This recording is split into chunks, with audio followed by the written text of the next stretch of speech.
Hi, everybody, and you are watching the live Monica Makes It Happen Facebook show number 151. And tonight's topic, I have to say, is so timely, and hopefully you'll share and like. And right now, comment and ask questions. We have a New York based psychotherapist, Gina Moffa, is here with us. Thank goodness you are here to save the day because so many of us, there she is. Gina, it's so good to see you. You brighten up our evening this Thursday night, but what we're talking about is pretty deep. A lot of us have lost loved ones around this time, and we suffer from grief during the holidays. And it's pretty common. I know today I was just sharing, Gina, and I hope this is okay to share with our Facebook audience, that I was remembering my mother. I lost her around this time. And it's just such a hard time for so many of us where we've lost jobs, we've lost homes, we've lost loved ones because of COVID. And Gina, so you're here to help us through this time and just give us some tips on how we can get through it together, because it is a together thing, it's a we thing. And I feel like the first thing that we can talk about, is trauma. This trauma that all of us experience. And you said, hello, all of us have experienced trauma of some sort, right, Gina? We're not alone. Absolutely not. I told you earlier, to be alive is to have dealt with trauma in some capacity, whether it's little things that have been extremely distressing or big life events, or even just witnessing really traumatic events. And if anybody has lived through, which all of us have, through COVID-19, an unprecedented global pandemic during this time, we've all dealt with trauma. Nobody has been unscathed. I love that you said that. You make me feel so not alone. Because I said, is it 9 out of 10? You said, no, it's 10 out of 10, which I love that you said that. And talk to me about the first tip. We're going to go through so many tips tonight for someone watching. So please chime in right now. Ask us a question live. My producers are watching. This first tip: avoid the urge to doom scroll on social media. What does that mean? I think we're all guilty of this. We look for things that will make us feel worse. And sometimes we do it unconsciously, but sometimes we do it consciously. We go to the places that we know will feel the worst, right? Looking at other people's holiday plans, other people's highlight reels. I think that we laugh about it kind of just the way that you did, but it's actually a really serious thing. To me, it's almost sometimes as self-destructive as picking up a drink when we know that that will bring us to a dark or dangerous place. So I say, we can laugh about it, but to be honest, I would say avoid anything, especially on social media, that will make you feel much worse about yourself or make you feel like you're less than, that you're missing something. Nobody is showing the darkest moments of their lives, very few anyway. So just know that you're not alone. I always say compare and despair, but I did that the other day without even knowing it on the bus. I started playing a song that reminded me of a lost loved one, and that brought me into. It was nice to remember that person, but then I knew it was going to bring me into that sad grief, and I don't know if I needed that, but that's something else. But I mean, tell me a little bit about tip number 2: allow room to feel your feelings and to honor the experience of your loss. Going right into what I said, I guess. It is, we are grief is a full body experience. It's not a one-shot deal. So you're going to have these triggers come in. That can be a scent. It could be an anniversary. It can be listening to a song on the radio. You're going to have these moments that pop up because it is actually a very physical memory. And our brains tend to go towards things that have been painful or beautiful, that remind us of times that were either really wonderful physically or very, very painful. So we're never going to necessarily be able to avoid. But I think that the more we say, that's painful, let me turn that song off. That's painful, let me not look at the photos or not talk about my loved one. You're not really escaping that grief. You're not escaping that pain. You're just putting it away for another time, and it will come up whether or not we want it to. It just will. It will come up physically. It will come up in all of the ways that will manifest, through your body and through your memories. So to me, it's honor those feelings as best you can. I love it. We're already getting questions for you. Question from Liz: how do you deal with your first holiday without a parent? Oh, Liz, I am so sorry. The first holiday is so disorienting. I would say this, whatever rituals feel the most important, whatever traditions you want or feel you can continue with, please do. I've had clients that said, I can't even sit in the dining room and have this holiday meal. So we're going to move, we'll move to another table or we'll move to a different room. Anything that doesn't remind you necessarily of this gaping void in your life, but can turn it into a way for you to honor your parent. So that can be cooking something that they loved to cook, listening to their music that they love to listen to, talk about them, have photos out. It's any way that I say feels most comfortable for you, without avoiding it totally. I love that. I love that. And we have such a good segue to tip number 3, which is from Jackie. Jackie, thanks for watching tonight. Grief can last for years. Why is that? Tip number 3 says heal in your own timeline. That is perfect timing, Jackie. Grief does last for years, because there's no finite period. Grief lasts as long as we've loved, right? Love doesn't go away. So how could grief go away? What it does is sometimes the intensity of it shifts. But like I was telling Monica, with one foul swoop of a song or a memory or something, that can pop back up. To me, grief is about intensity, right? It will kind of ebb and flow with us. But really, it's as deep as we've loved someone we've lost. It really is. And that is for as long as we're here. Yeah, it's so true. And then tip number 4, set and respect your own grief boundaries. What does that mean? I think one of the things we don't do enough of is, if we want to be alone, say that we want to be alone. If we don't want to call people back, or text people back, we might be inundated with people contacting us if it's very fresh or new.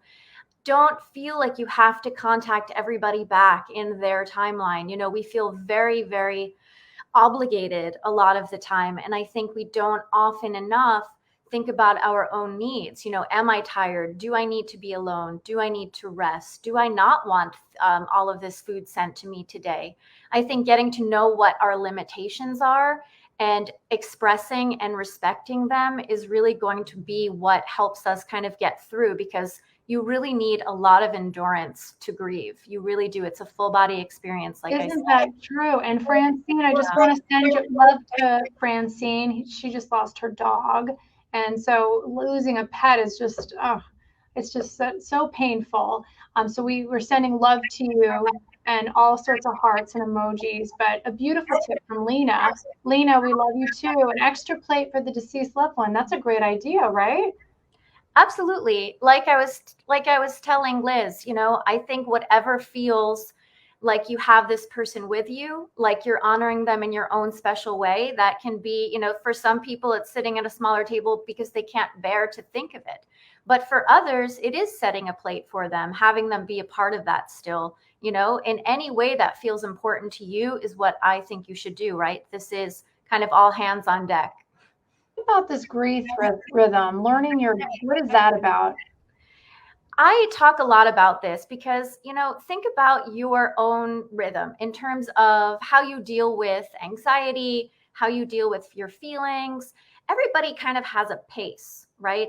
Some people get, a fire in their stomach and they get anxious and a lot of energy. Some people have a lot more lethargy. With grief, we get very, very anxious about it because we don't understand it. And when we don't understand something, it becomes really overwhelming for us. So with learning what your grief rhythm it is, it's like if you know that you wake up and you are going to have a very hard time getting out of bed. And then after you finally get out of bed, you berate yourself for not getting out of bed sooner. It's how do we just lean into the way that our body and our, emotions want to grieve, and giving ourselves that tender permission to sort of say, okay, this is how I know I will be grieving. This is how I know my body wants to deal with the loss. And this is losses are very big for our bodies. So, this to me allows us to have mastery over kind of the things, the feelings, the experiences that will come up in our bodies and our emotions.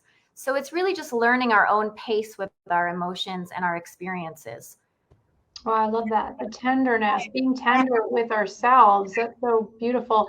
And Carmen is telling us how do you deal with guilt, because you catch yourself sometimes forgetting about your mom or forgetting about your loved one, and then you feel guilty about it. It's kind of a weird catch.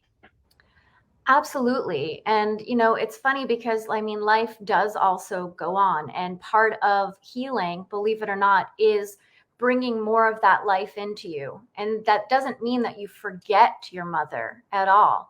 It means that you're adding in other things. So, I mean, guilt to me is one of those painful, painful emotions because it doesn't lead to anything, right? It doesn't tell you the truth.